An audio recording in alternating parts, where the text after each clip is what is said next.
create amongst the mind of the people harms the national unity and integrity. Yeah, please, point of information, Rohan.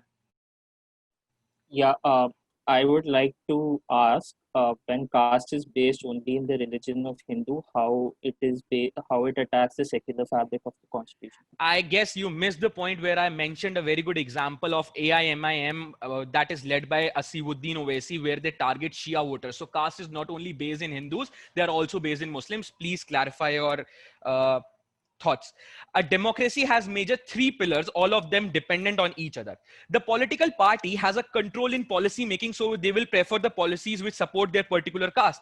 The political party in majority has a control over the executive branch. They will let the executive a soft hand over the people of the caste they support. And the political parties have the power to approve and disapprove the judges appointed by the president or the governor. The approval will have a nature of biasness and influence in them. If the political parties are caste-based, this will entirely refute the purpose of democracy and destroy the major organs of the democracy.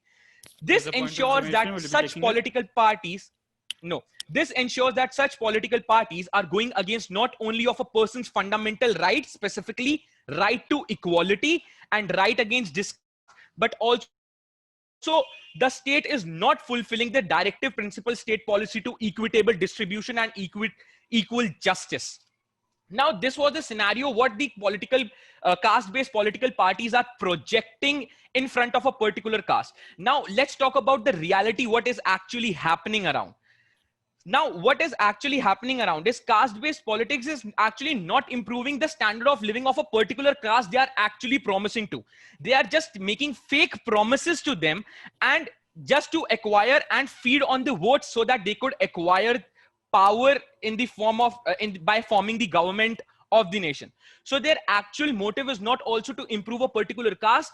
Again, their actual motive is not to improve a particular caste, but also not to have any improvement at all. They just want power in the greedy hands. When okay, we talked about how caste is deeply rooted among a person's perception, where because he is identified by a particular caste because he is born with it. Even before his birth, the caste is fixed that this person will belong to this particular caste. So that shows how deeply rooted a person is by the point of caste. Let us take an example where two people stood for election of an MLA. One of them is talking about the development of the region by building schools and hospitals. The other is campaigning on the basis of the caste that he belongs to, the caste that the majority of the people of that particular state, of that particular region belongs to. The bitter truth is that since there are a huge number of illiterate population in our country, the person with the caste based votes will win the election rather than the person who is actually talking about the development work of that particular region. This shows that caste rooted are this shows how caste rooted are the decisions of a voters while voting.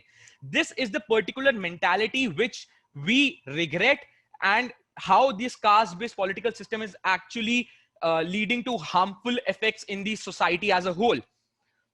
This further motivates the political parties to carry out caste-based politics. These mentalities to vote for your own caste also defines a reason of influence on the minds of the political leaders to gain power on the basis of caste.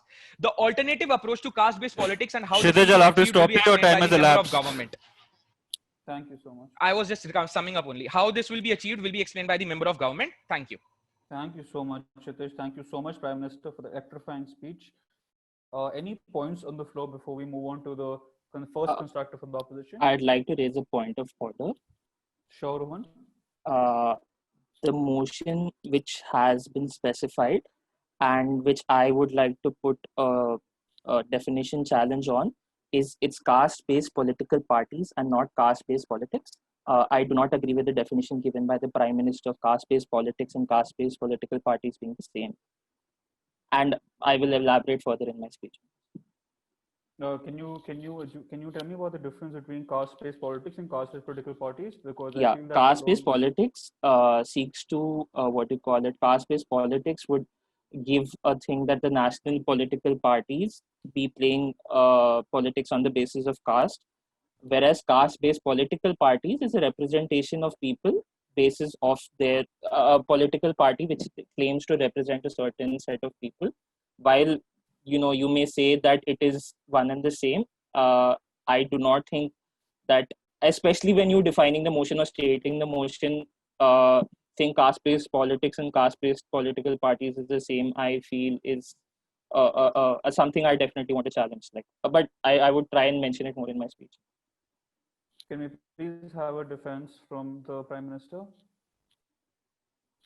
I guess the motion has been completely misinterpreted by the opposition. They are giving a definitional challenge on the basis that the caste-based politics and caste-based political parties are different, but they fail to recognize that the actual root of caste-based political parties and caste-based politics is the very same.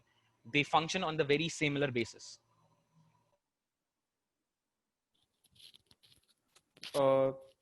Member of government, member of opposition, I feel that the mentioning of caste-based political parties and caste-based politics is very much in the scope of the motion. And I will have to allow this for the Prime Minister to bring this up, because like he mentioned that caste-based political parties are very much rooted from caste-based politics. Without the existence of caste-based politics, there would be caste-based political parties. So I will have to. Okay, I disagree with that, but I'd rather take that up in my speech than you use this as a PO. Thank you so much. Sure. Thank you so much. May we please have the leader of the opposition with the first constructive from the opposition side. Thank you, Chair, Judge. Please tell me when the countdown is. Sure. Are you ready? Yeah, I'm also going to put it on myself. Yeah, sure. 3, 2, 1. Please begin. Thank you. My fellow members of Parliament and my dear Prime Minister and members of the government, thank you for your eloquent speech. And I am sure that it must be a pretty lovely position which you're sitting in, a position of privilege, a position of so much. I can't begin to say that how privileged you must be to imagine that caste plays no factor in the lives of people. And while you were very correct when you said that a person's caste is decided the minute they're in their mother's womb, and it is something which, it is a label which a person has to live with. And when you see that caste should have no place in politics, I agree with you. Caste should have no place in a person's life. It should have no place in a person's what they want to do, their ambition, what they want to be, who they work, how they work, etc. But the reality, even in 2020, is different. I needn't remind you. I could open the newspaper today and you would be flush of how the atrocities of basis of caste exist even today. I'm not going to go into how sexual violence perpetuated on the basis of caste, discrimination basis on the basis of caste, violence on the basis of caste, and denial of opportunity and denial of dignity exist even today. Just to give you an example, in upper and middle ranking class, caste dominate the ownership of land. They are able to transfer their control of wealth into political dominance, even by using panchayat decisions. The dominant caste groups monopolize leadership positions in the panchayat, gaining more opportunities to government contracts, employment, and funding.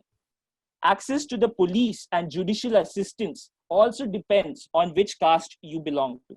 By bribing, influencing, and intimidating the police. And again, I would request you to open today's newspaper. There is a story today itself of how a national sitting MP went into the police station and withdrew a person who was under the case, charge of sexual molestation from the police station because of his caste.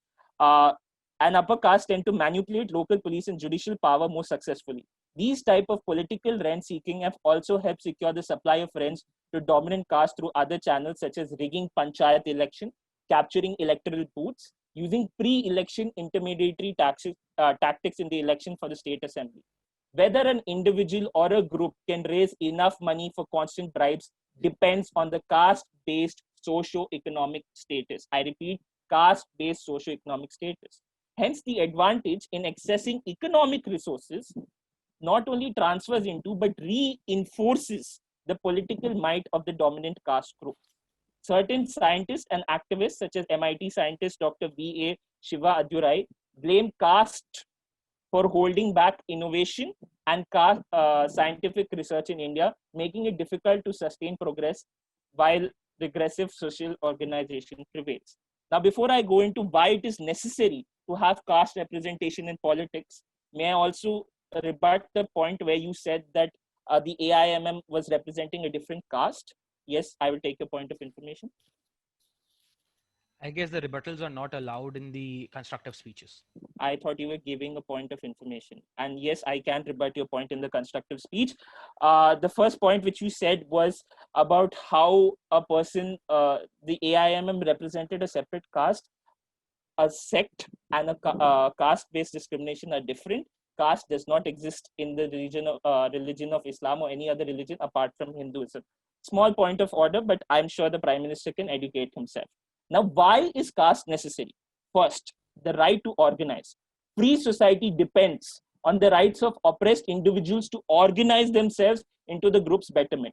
This is basis of political action of any sort. Take the civil rights movement in the US, and any political change is represented by people actually coming to power. So we need people to represent the Dalits and the OBCs in parliament. How else will change occur? Okay, the lack of marginalized, second point, the lack of marginalized communities in parliament is very apparent. In the 2019 election, according to numbers by the Trivedi Center's data, 232 upper caste members of 42.8%, a number highly disproportionate to India's caste distribution was there. It is pegged by that number, which is 42.8%, is pegged. That same number of people were only 15% of the actual population as by 1931 census. Upper caste also dominate the current cabinet. Out of the 58 cabinet ministers, 32 individuals or 55% are from upper caste communities, including Brahmin members. Now you say, why is it necessary for caste? Let me explain why. The proceedings of the 16th Lok Sabha show that barring a few Dalit MPs, no one raised their issues on Dalit issues, including the media during the Modi government's rule. For instance, on the Supreme Court diluting the stringent provisions of the scheduled caste and scheduled tribes, I'm sure you will agree that act is very required. Other than Udit Raj and Ram Vilas Paswan, no one spoke up. But they spoke up only after sensing the anger of the Dalits demonstrated on 2nd of April 2018 by the Bharat Bandh and ensuing violence. And subsequently, Parliament bill was passed in August, restoring the original provisions of the act. Again, to re-emphasize why representation is required, only the Lok Sabha has powers on financial matters. These powers are exercised through three committees: the Estimates Committee, the Public Accounts Committee, and the Committee on Public Undertaking. As per Arvind Kumar, a political science scholar, he says has collected data on these committees and concluded that Dalit MPs from independence till date are hardly present on these committees.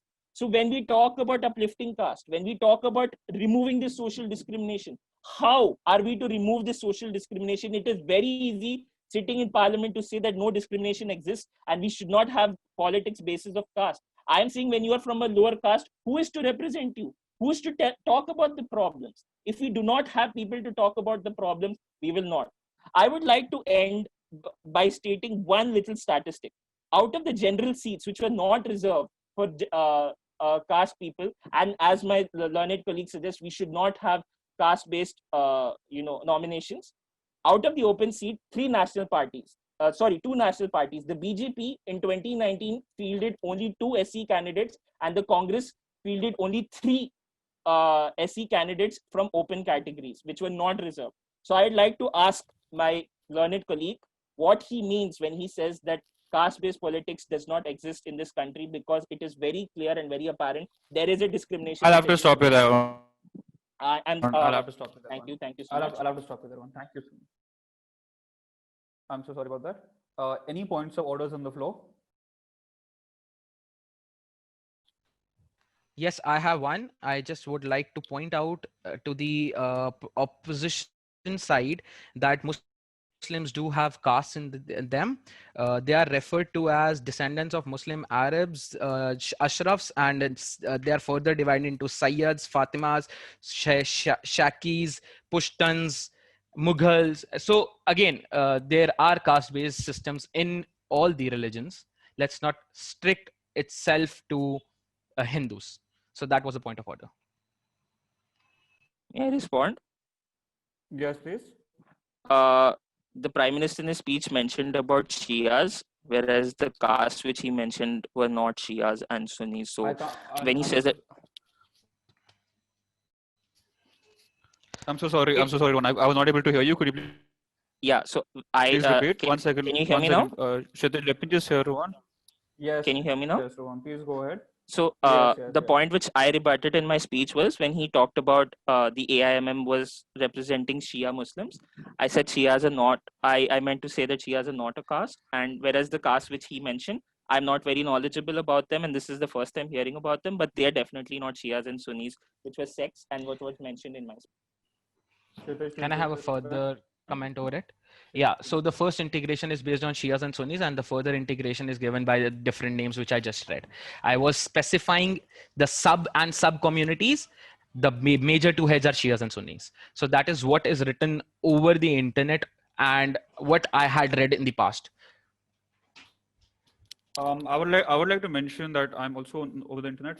From my understanding of the religious scriptures of Islam is that although Islam has social castes, they do have social castes, Kshitij, they do not have religious castes. So I think how do I say this?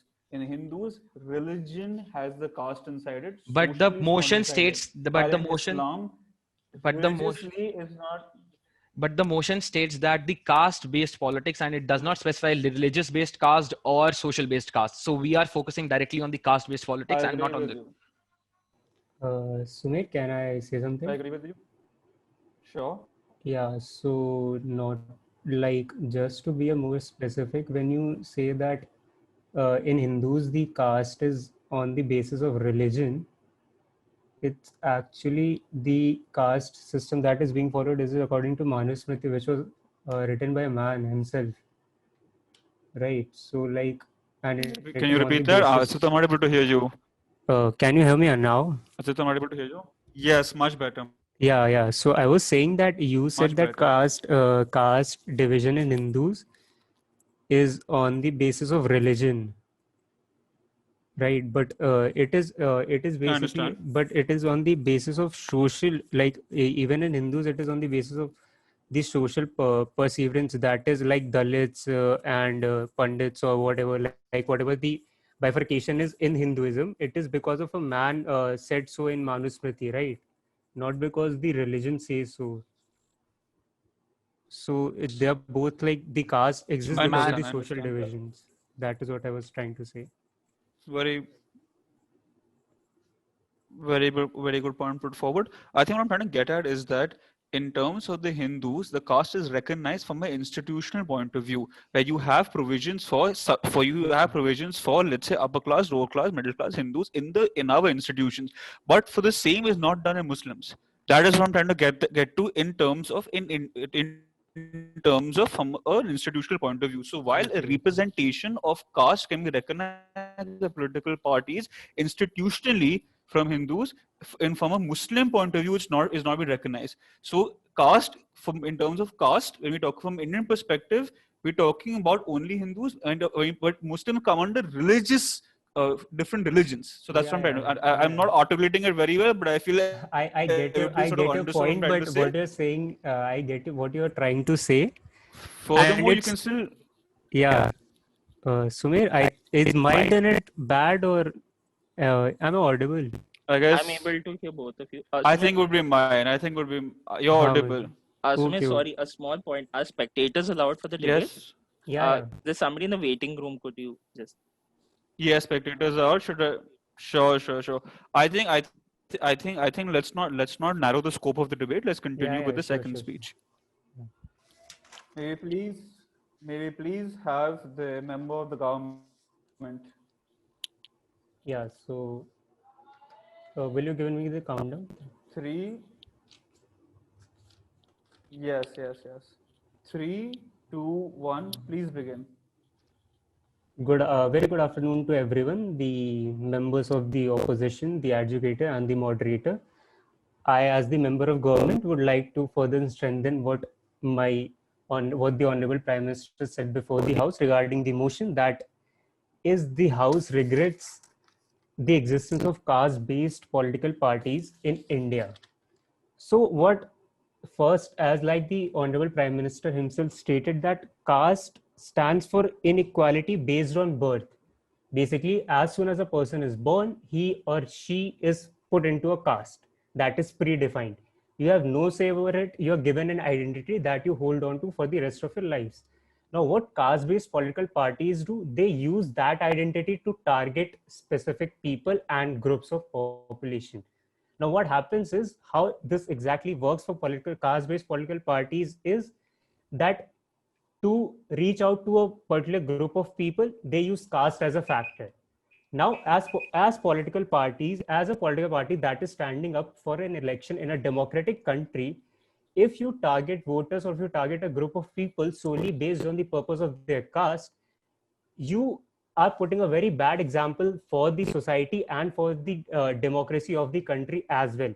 Now, to further elaborate on that, what I would like to the bring before the House is that an individual who is the voter, who is going to cast his vote, his or her vote, to bring a particular political party into power, if his biasness is governed by caste, that okay, the person who's standing in, who's the particular who is the representative of the political party is there, we are going to go ahead and vote for him just on the basis of their caste. That in itself is a very something one should be really worried about. Now, since our Prime Minister There's a has point of already- information on the floor. Will you be taking it? Yeah, sure. When you say that the voter goes in his biased basis of caste, an argument to be put forward is, what if the voter wants the upliftment of his social caste to be as an agenda? Thank you. Yeah. So, like, the leader of opposition wants to know that what if his the voters wants the upliftment. So, the question was put for just because the opposition feels like only if someone from the caste is elected or brought on in power, then and only then the upliftment will occur. While on the government side, what we are arguing or what we are trying to bring out is that for development and for the upliftment, we do not need leaders based on their caste. We need leaders who want to work and who want to uplift the society as a whole, in spite of someone belonging from their particular caste or a particular religion. What you're doing is, if caste-based political parties exist, it is because they are getting vote on the basis of caste. Because if we remove caste, the political parties that are in power or that are contesting elections would cease to exist. There's a point of information on the floor. Will you be taking it? Yeah, sure. Does the member of parliament refuse to recognize systemic casteism in all institutions in India? Thank you. No, we did not say caste doesn't exist. The leader of opposition is simply not trying to get what we are trying to say. The problem is that in fact, the leader of opposition himself came and made the debate about upper caste and lower caste. We are opposing caste-based political parties as a whole. We are not saying upper caste is good or lower caste is good. We are saying caste-based political parties, in spite of whatever caste you may be, should not exist. Political parties on the alternative that the government is proposing should and only should be targeted on the basis of the development they are promising about, the future they are promising, and the work they have done in the past regarding the upliftment of the society and people from each and every group, in spite of whatever caste they might be of. Now, since caste-based political parties are brought or garner their vote on the basis of caste, it is what it is in its true self, shows that that particular party or that particular leader that is being elected is gonna work only for the people of that particular caste. But as a society, as a country that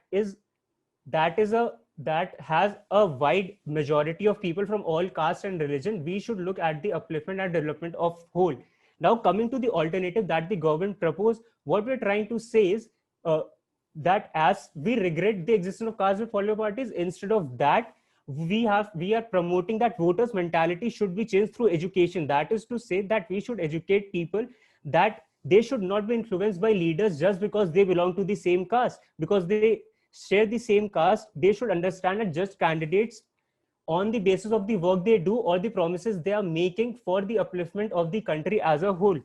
Now, as the leader of opposition wants to say that caste does not exist, caste very much exists in India, but reservations and all the incentives that is offered should be offered on the basis of economics. That is to say, whatever the economic condition of a particular group or category of people, they should be given reservation, not because just because you belong to a lower caste you should be given reservation whole your life, because what that will promote a reservation on based on economics is going to promote equity. That is, everyone will be getting equal opportunities in spite of whatever caste you may be.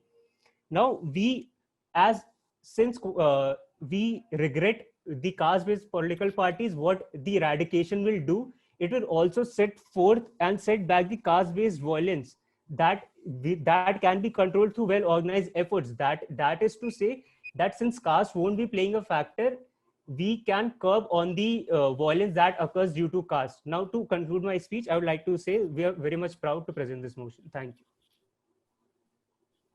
Okay, thank you so much. Thank you so much, Member of Government, for your speech. Are there any points on the floor before we move forward with the Member of Opposition speech?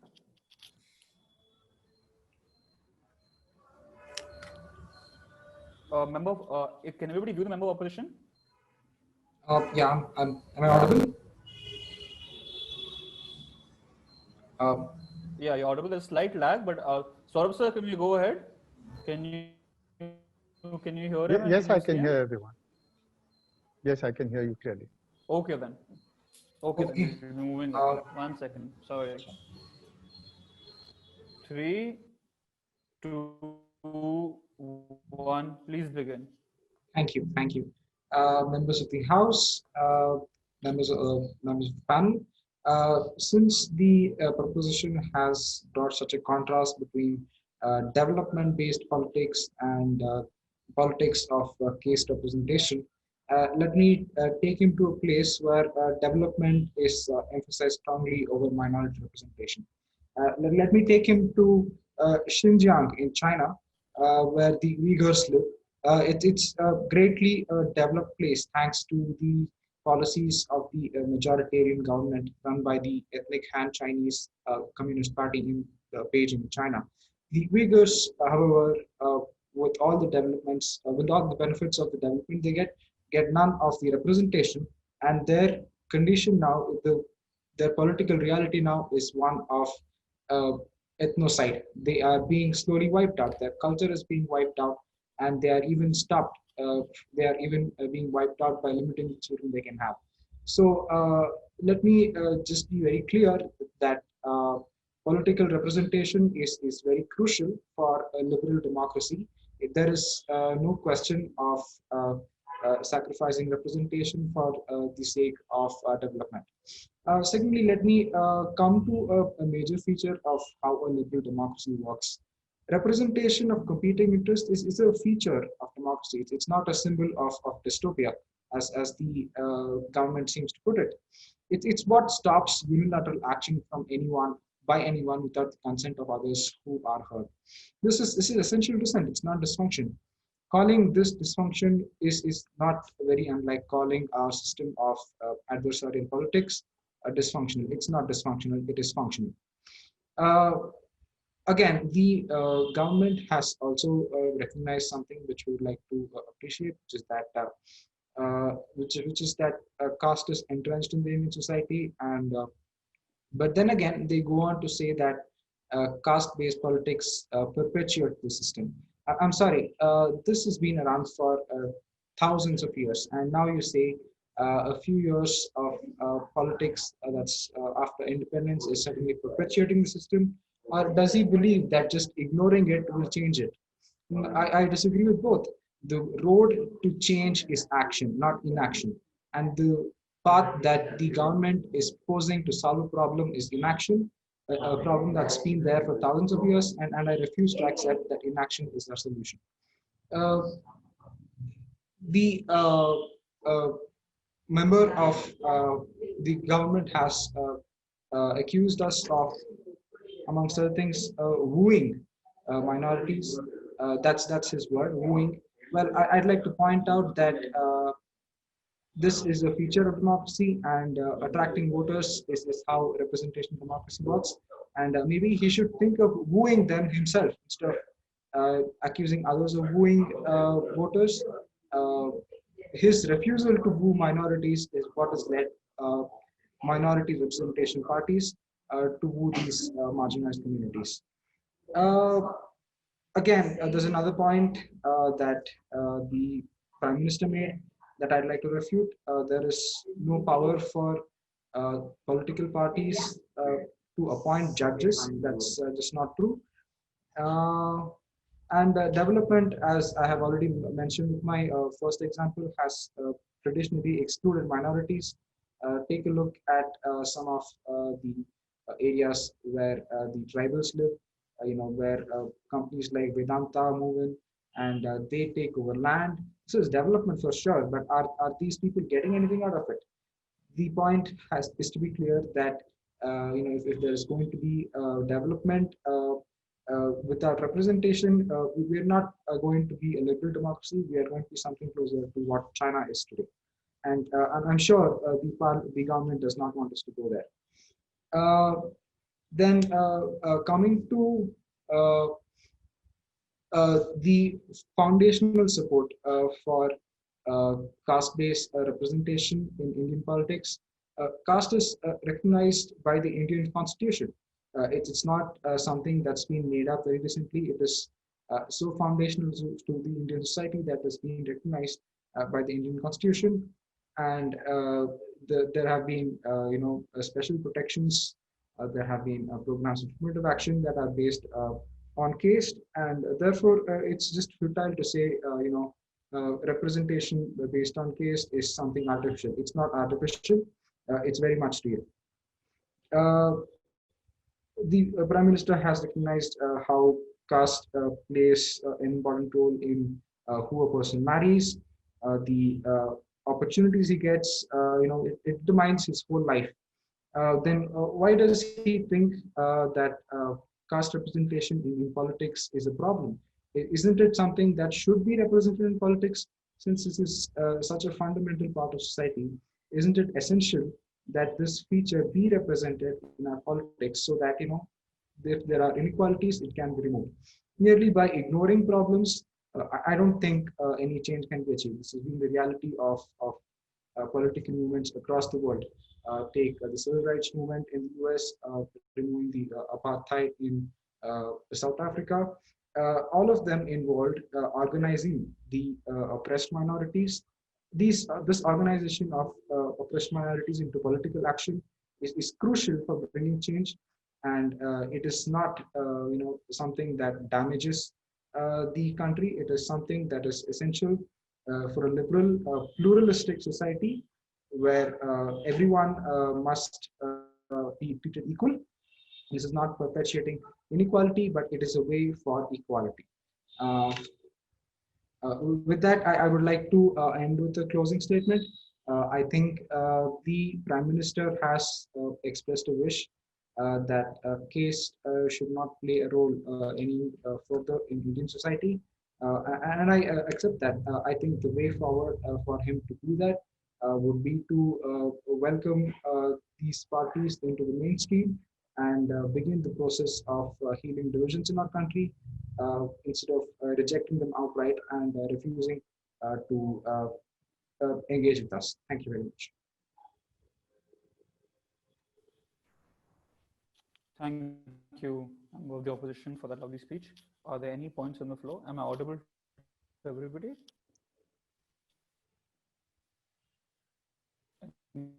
Any points on the floor? None? Okay then. Can we please have the leader of the opposition for the first rebuttal of the afternoon? Leader of opposition, you're recognized. I'll be giving you a backward count, post which you can begin. Okay. In case I'm not audible at some 1. time, please stop me. Audible, I break up. Sure, we'll have Saurabh sir tell us if you're not audible. Sure. I'll be pausing your timer. Sure. And once you're reconnected, Oh, we'll be yes, I starting can off hear at the you. same time. Sure. Carry on. Okay then. Okay. I'm starting right. 3. Yeah. So thank you for the lovely speeches, my members of government. And while you recognize that there is a problem in society and you want society to develop as a whole, the way of developing society is something which I think you fail to recognize. Let me explain why. When you talk about caste-based politics and your rejection of it, you are rejecting tokenism, which I appealing to people purely. You talk about development, and we agree development is required, but development should be disproportional to people who are marginalized, because more backward people need more development. I have already said this in my speech that I have given you stats about why there is no proportional representation of people within this own house of the backward communities. That clearly shows that there is a problem. That is why when we say caste-based political parties and caste-based politics, there is a difference. Political parties represent the interest of a group. Caste-based politics are a premium on tokenism. When you say that vote for me because I'm from a certain caste, whereas I will represent the interest of your certain caste, it is a different thing. As the member of opposition has clearly stated, that representation in a liberal democracy, and especially one as widespread and diverse as our country, is extremely required. Then you talk about the member of government said that in his speech, he talked about caste upliftment, development, and education. We should educate people about how the voters, not vote for people basis of caste. And he said, why do you need to have a person from a certain caste to uplift another caste? Let me give you an example. If you want to uplift women, you cannot have all men in the discussion. You need to have someone who understands the problem, who's gone through that discrimination. Take, for example, the America. Before Barack Obama, there was not a single black president, and there is systemic racism which exists in a developed democracy which has existed for 200 years, and a developed country as well. To deny that systemic casteism exists in every single institution of our country in itself is a statement of privilege. So to eradicate that, we need proportional representation. I'm sure you agree on this, that proportional representation is the way forward. Now, are you saying that proportional representation is not required because that is what the member of the government said? We do not need a member of the caste to actually solve the problem for the caste, because, hey, anybody can solve it, but you do not need to understand the problems to solve it. You just need to be a person who is a good leader. I disagree with that statement, and I disagree vehemently. You also said that the member of government talked about a lot of things, especially about how a voter's mind is poisoned and stuff like that. I would like to remind him of the Maslow's need of hierarchy, wherein first is dignity and like food, shelter, clothing, etc. And when a person does not have that, the country's development will come later. First, what they need is dignity. Even after 70 years of independence, people of caste do not have dignity in this country. People of caste are backward. We need people to bring social change. I would like to remind him that these issues are not something which can be brought about they can be brought about only by proportional representation. And the way for proportional representation is caste-based political parties. Caste-based politics basis of tokenism should be rejected, but caste-based political parties which actually represent the minority, I won't even say minority, they're actually a majority in our country, the lower caste, their interests need to be represented. I have already told you in my speech about how they are not represented in this house, they're not represented in the cabinet, they are not represented in committees of power. So in conclusion, I would only like to say this: it's all good and rosy to say we should not vote basis of caste, but that can only be said by a person who is not from that caste and who does not understand the problems. Thank you. Thank you so much, Leader of Opposition, for summarizing your side's argument. Thank you so much, Member of Opposition, for being part of this debate. I had a lot of fun listening to you guys. May we please have the Prime Minister's rebuttal. 3, Are 2, you 1. ready? Yes. 3, 2, 1.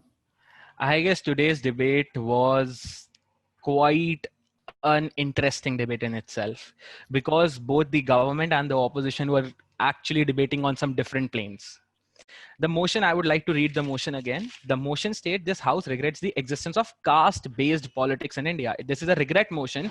And under a regret motion, the burden of the opposition is to prove how caste-based politics is helping in India. So their view of caste-based politics is restricted to lower caste versus the upper caste. They are not thinking of a scenario where upper caste can be represented by people that are already a part of upper caste, and they'll be having more money and more resources to pull in, and they can be really aggressive in politics. So they are actually not even considering that a situation. They are only focusing on the minority, the lower caste of the population. Talking about the statistics, 16 crore people, according to the latest consensus, come under SC STs of India, and that represent 0.1% population of our country. They talked about proportional representation. Just like to point out, there are 24% seats reserved currently for SC STs in our country. Again, 0.1% of population is representing 24%. Having 24% reservation in the parliament. Again, how proportional representation can be done is quite evitable by the opposition, right? They were talking about there were only 5 people who were from the SCs and were elected by different parties, the Congress and BJP. Just to remind them, there are other castes also that need equal representation in the parliament. 25% seats are reserved for SCs, STs, another 11% for women. That accounts for 36% of the population. Yet again, all other castes do not need any equal representation, according to you, because it should be only about the lower caste. Their arguments were quite futile when they were talking about caste-based crimes in the leader of opposition speech. Again, why are you only focusing on one aspect of the debate, that is the lower caste, not thinking of a situation where upper caste could form its own political party? So their motion was, their entire premise was based on upper caste versus lower caste, and they never talked about how caste based politics is actually improving in terms of both lower caste and upper caste, while the government side was able to establish the harms associated with caste based politics, how even the idea of caste based politics is not okay. The member of opposition came here and talked about China and its policies and whatever he talked about. I just want to remind him that India is a democracy, and the motion states that we are in India. We are not a part of China. That is a communist party, and there is no democracy there. Okay, for the name saying there is democracy, but not in actual terms. You can't compare democracy of India with democracy of China. There another futile argument was that because caste exists from a very long time, for thousands and thousands of years, so it should continue. They were just placing their argument that caste-based politics is right because caste exists from a very long period of time. Something that is existing for a very long period of time does not ensure that particular thing is right or wrong. So they failed to prove what are the actual benefits of caste-based politics, irrespective of the people they are representing, whether they are representing a small minority group or they are representing a majority group. So caste-based politics is not restricted to a minority group. It is vast in itself. So, the opposition talks about equality in all of its speeches, but again, they are basing their entire speeches on discrimination, that equal representation, proportional representation, which is a hoax. Thank you.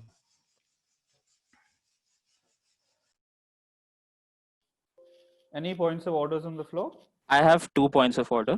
Yes, Sohan, please go ahead. With The first point of order, where SC/ST's percentage was quoted as 0.1%. I heard 16 crores. Of course, I would have to check on what I might have misheard, but 0.1% was a figure which was repeated twice. I would like to quote exhibit in chat, where it is clearly that SC and STs is not 0.1% of the population, but 16.6 and 8.6% respectively. That is my first point of order. Prime Minister, would you like to defend yourself? I can very well share the source of the information I gathered from. Secondly, if it is 16%, then also it is not equal proportion or whatever their argument was based on. So whether my fact, if I would have been, I am saying, I understand. I understand. Both of you can send your sources in. Saurav sir will have a look and rule Sure. judge accordingly. Second point of order, Rohan. Second point of order, I categorically object to the misstating of the motion repeatedly by the Prime Minister of caste-based politics and caste-based political system. Even in my rebuttal speech and in my speech, I have differentiated why we think both are different. Thank you. My Jaideep? speech was mischaracterized when I have clearly stated the difference between the two. We did not support caste-based politics. We support caste-based political systems, political parties. Thank you. Kshitij, would you like to defend? so again, the argument my argument stands there in itself. They fail to recognize the caste-based political parties that could be formed by the upper house, or upper societies, upper part of the. We'll, I think points noted. We'll have a look at it and we'll be reflecting the marking. Anything else, participants? Any other points of orders? Okay then. Thank you so much for joining us for the semi-finals. It was a pleasure having both these teams. I've had the pleasure of being a moderator for so many of your matches, and I've absolutely enjoyed each match of yours. I was really looking forward to both of these teams clashing it out. I really enjoyed today's match. Thank you both of the teams for joining us. Thank you all four of you for joining us. All the very best in all your personal and professional endeavors. Keep an eye out on the group. The results will be out soon. All the best. Stay in touch. Thank you so much. Can we have a closing remark from our judge, please? Surely. It was a pleasure to listen to all of you. Now, I do want to make a few points which some of you may disagree with. These are my views. So on the question of whether or not Muslims have a caste system, India has never acknowledged that they have a caste system. However, if you read the literature on it, then you have to recognize that they do follow a system much like the caste system, and they do discriminate based on who's an upper, not you won't call caste, but an upper strata or a lower strata. So they do have all the trappings of the caste system. It's just that caste system, if you were to Google or you were to look up any literature, it has always been recognized to have been particularly Hindu practice, and it goes back several thousand years. So when we talk about caste-based politics or political parties, in India at least, it is only recognized for Hindus. However, you can have a view that it is being practiced even amongst not only Muslims, but also Christians. The other question, one question had been posed about why is it only in the context of lower castes? There have been many political parties which have been historically been called upper caste parties. The BJP itself was used to be called an upper caste party. It consciously changed that image. There have been other formations such as Ranveer Sena and so on in Bihar, which are upper caste formations, but they have taken on a more violent turn, and perhaps they are no longer relevant because they were representing a very small segment, and therefore they were not able to capture political power. The example given of China, I found particularly interesting because such an example has never been, I have never heard such an argument made before, but I found it very interesting. Though I will say that, you see, in China also, just like we have social stratification in India along caste lines, they have Han and non-Han. So everybody who's not a Han is considered lower in hierarchy, and they are being suppressed no matter where they are, whether it be the Uyghurs or it be the Tibetans. And the fact that even though there is development in the province, the Uyghurs find themselves in internment camps, and therefore development is passing them by, perhaps. Just like development is passing by the tribals whose land is being taken away in the name of development. And therefore, it is a very difficult choice to make for a country whether to further marginalize the already marginalized in the name of development of the larger population and the larger goal. These are, of course, very valid questions, and we have to stay involved with these questions. And I'm happy that such questions have been put to you at this time, because I was not at your age. I was not that conscious of these divides and these problems that we face. And these are the main challenges, because India is such a hugely diverse country that unless we solve the problem of minorities, and minorities are in, no matter which way you look, you can divide yourself on the basis of region, on the basis of caste, language, culture, food habits. You can, for instance, cow slaughter was banned. Somebody can say it is not fair to do that because I have a certain food habit. So we should be looking at, of course, things can be done in the interests of hygiene, for instance. And just on the question of cow slaughter, my personal view was that in India, you see, Muslim countries don't allow pork, whereas Hindus don't eat beef. Now the question is, can you do away with pork entirely in a country, and can you do away with beef entirely? The way I approach the question is that if you were to say that there will be no pigs, the situation can be handled, because the pig does not give any other item of value, whereas the cow does give milk, the buffalo gives milk. So you need to have cows and buffaloes if you want your people to be drinking milk. But then what do you do at the end of their productive life? And if you therefore do not permit their slaughter and consumption, whether internally or even to export the beef, then what do you do? Do you have the capacity to handle that number of cows for their remainder natural period of life? And therefore, if you have a policy that you say, okay, we will not have cows at all, and therefore we have brought about also a ban on cow slaughter, that would be fine. But then you have to take a decision to also ban milk virtually, or to import all your milk. So we as a people have to be focused on solving a problem and solving it in all its domains. You cannot look at only one aspect and say, I will have the milk, but I will ban the cow slaughter, and I will not have enough to feed the cow, and I will therefore let it out on the road after its productive life is over.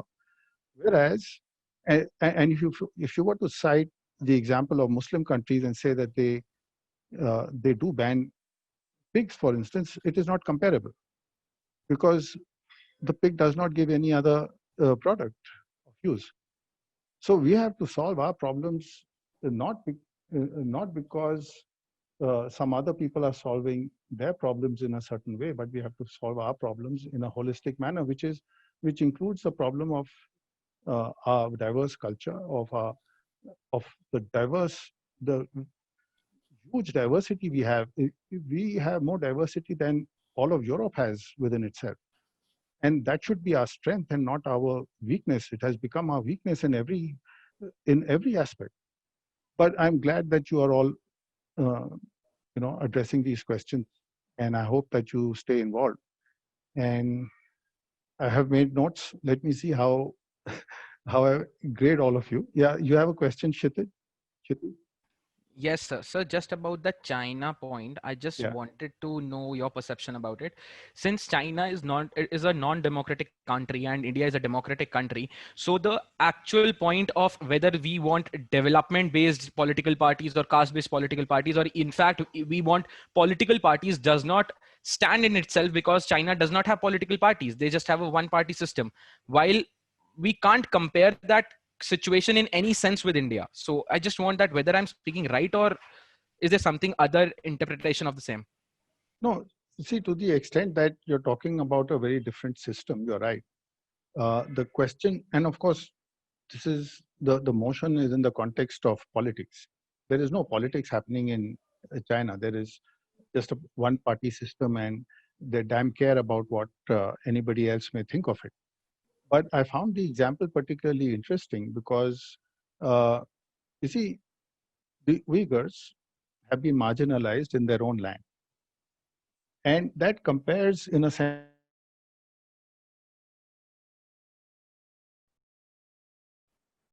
So I think we lost your connection. Yeah, Saurabh sir, I don't think we can hear you. I don't think even he can hear us. Yeah, I think he might be. We'll wait for some time. We'll wait for a minute or two. Sumer, when will be the verdicts out? Like you said that 1:30. It's 1:13 already, so I think it's pretty much impossible in next 17 minutes. You will be surprised, but we'll try. the minute I get the Anyways, verdict. it was a good debate, guys. Yeah, it was a really nice debate. Rohan and Aditya, nice man. Thank you. We Thank you also all. felt very Thanks. like. Thank you all for joining us. I think I'll contact Saurabh sir, and we can move forward with the results at 1:30, 1:35. Thank you so much. See you guys. Thanks. Sumit. Okay. Bye bye. All right. Bye. Thank you so much. Thank I think you. I will proceed. Pleasure. Okay.